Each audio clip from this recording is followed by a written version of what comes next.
Have you ever regretted following the rules? I'm gonna tell you a little story. So just so you know, in France, there is a 2-year intensive course, like really intense, that is preparing you for grade schools. And this is called prépa. This is something you really want to be ready for when you do it.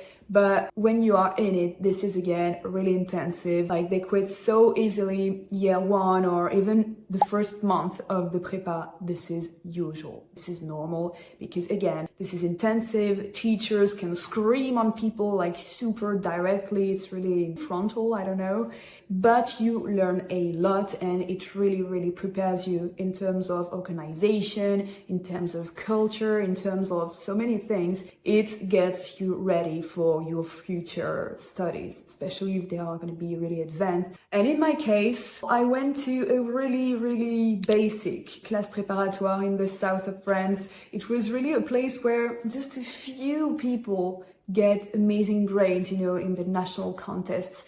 It's really a place where you don't get the best elements when you are out of here. Listen, you become really good, but compared to most of the Parisian, you know, courses, this is basic. Like if you want to go to a really good classe préparatoire, normally you are supposed to go to Paris. And again, I was in a very average one. This being said, we had really bright teachers. I remember this teacher in geography. He was amazing, so strong in his field, and he was full of culture. He had the best ever grades someone can have during his own studies. We had teachers like that, but we also had really annoying teachers. I remember this English teacher that I had in 3 different English courses. She actually took a lot of time, you know, in my life. 3 courses is a lot with a teacher you don't like. I was not really into her courses because she didn't follow the national guidelines. I mean, the national guidelines were not really clear. This is something that is not really disclosed.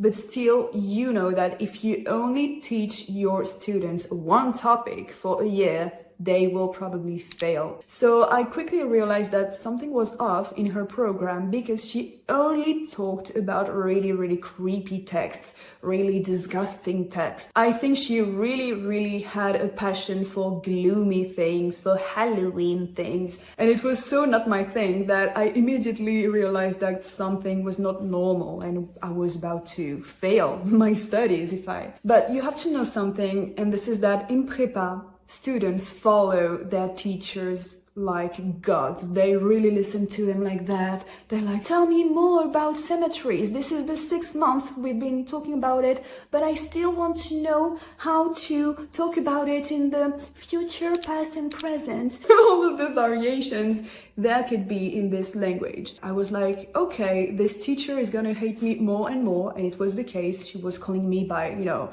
my second name. She was screaming at me. She was so angry. I decided to talk to one of my best friends at this call. I told her, look, I really like you. I don't want you and I to fail. So if you are okay, I'm gonna prepare us a sort of program, especially in English, where this teacher is completely lost. She has really a weird passion about symmetries. So follow me. We're gonna watch many series, many films. We're gonna read all of the possible books we have to read. Tap on all of those things we could find on this program.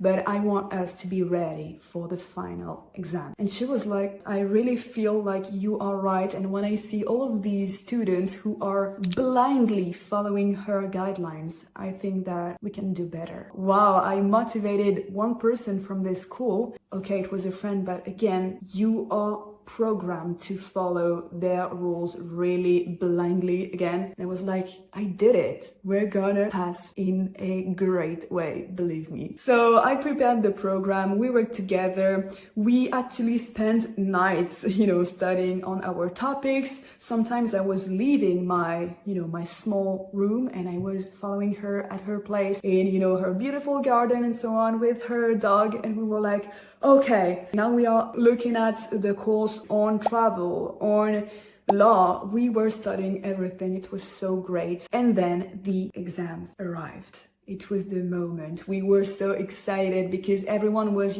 tired. So many people looked at us like, oh, you are missing some courses of this amazing teacher. Why don't you follow the rules? Sometimes I had really, really bad grades with her. Like, it was insane. We were seen like the poor students. We entered the rooms of the exams when we had exam 1, exam 2. And actually I was quite sad because I saw some of the other students being quite, annoyed, stressed out, totally unprepared for the exams we had. I warned some of them. Just one wanted to follow me, and she was right. Because at the end of this exam session, out of the 3 people of the entire school to be received at the national contests, we were 2 of them with my friend. There was also, one guy who made it, a really, really clever guy who always has amazing grades. But I want you to know that we were only 3 to be received to the most prestigious,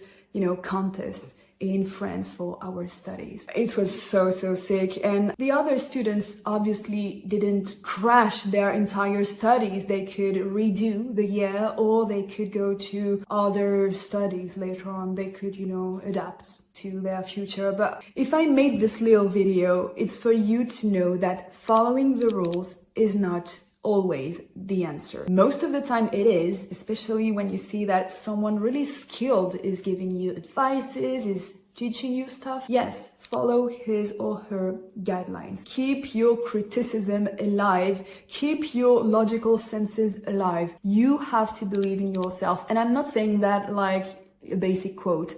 I'm saying that like you have an instinct. You have a gut that is telling you this is wrong, this is probably right, I'm gonna try more of that and follow the right path. All you have to do sometimes is identify what is right or wrong for you. So if you liked it, like, subscribe, and see you very soon for another honest video.